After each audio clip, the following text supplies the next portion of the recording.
L'infomédia de la semaine, iTélé serait à vendre. C'est Mediapart qui a sorti ce scoop, Julien. Oui, Thomas, et l'information a été aussitôt démentie par la direction de Canal+, mais confirmée par Marianne, reconfirmée par Libération, qui parle même de 200 millions d'euros pour le prix de vente. En fait, la rumeur a enflé depuis plusieurs mois déjà.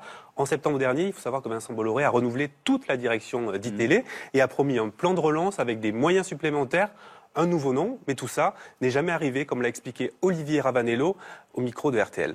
On est littéralement en autogestion. Et de laisser une chaîne d'infos comme ça pendant des mois, sans stratégie, sans cap, sans capitaine, sans leadership, c'est pas sérieux. Être propriétaire d'une chaîne d'infos, ça engage. C'est étrange d'avoir quelqu'un qui vous a voulu et qui, quelques mois après, vous veut plus. C'est pas très agréable. Bon, si iTélé est abandonnée depuis plusieurs mois, c'est parce qu'elle perd beaucoup d'argent. Elle est toujours très loin derrière BFM TV en termes d'audience, 2 fois moins d'audience. Reste à savoir qui pourrait la racheter, cette chaîne. Alors, on a parlé de Patrick Drahi, mais le problème, c'est qu'il est copropriétaire aujourd'hui de BFM TV. Donc, au niveau de l'autorité de la concurrence, ça posera sans doute un petit problème. Et il y a évidemment le trio Berger, Niel, Pigasse, qui depuis plusieurs mois ne se cache pas de vouloir acheter une chaîne d'information. Alors il faut savoir que vendredi, le patron de Canal a fait une visite surprise dans les locaux d'iTélé pour rassurer les troupes et assurer que la chaîne n'était pas... C'est pas Vincent Bolloré dont on parle. Non, c'est le Jean-Christophe Thierry, le patron de Canal. Il a fait une petite visite vendredi pour rassurer les troupes, pour dire qu'iTélé n'était pas à vendre. Manque de bol, c'était un pont, donc il y avait seulement 15 personnes dans la rédaction. Voilà. Il y retournera sûrement pour que le message passe. Comment réagit la rédaction d'iTélé? L'ambiance est évidemment pesante depuis quelques jours et depuis quelques mois, avec deux camps. Ceux qui se réjouissent qu'enfin on s'occupe d'eux et qu'on parle d'eux, parce que voilà, la chaîne était à l'abandon depuis plusieurs mois.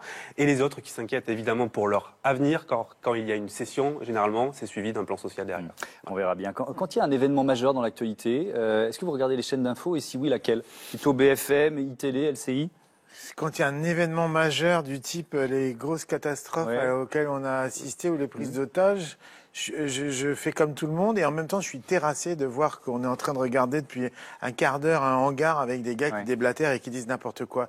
Il y a eu un super film sur les télés en continu de Judah Pato qui s'appelait dans les années 80, 90 Burgundy quelque chose et c'est formidable. C'est une équipe de losers qui sont virés de la vraie télé et on leur file une télé au rabais et ils savent tellement pas quoi faire et ils commencent à filmer des prises d'otages ou des gars Donc aux vous regardez États-Unis. En culpabilisant de regarder, c'est ça? Non, voilà, je regarde en culpabilisant de regarder, en essayant de me dire qu'il faut prendre du recul. Et puis ces écrans qui sont divisés, ces infos qui arrivent de partout, ça rend complètement cinglé. Je pense que c'est aussi responsable de la dépolitisation, de la perte de confiance.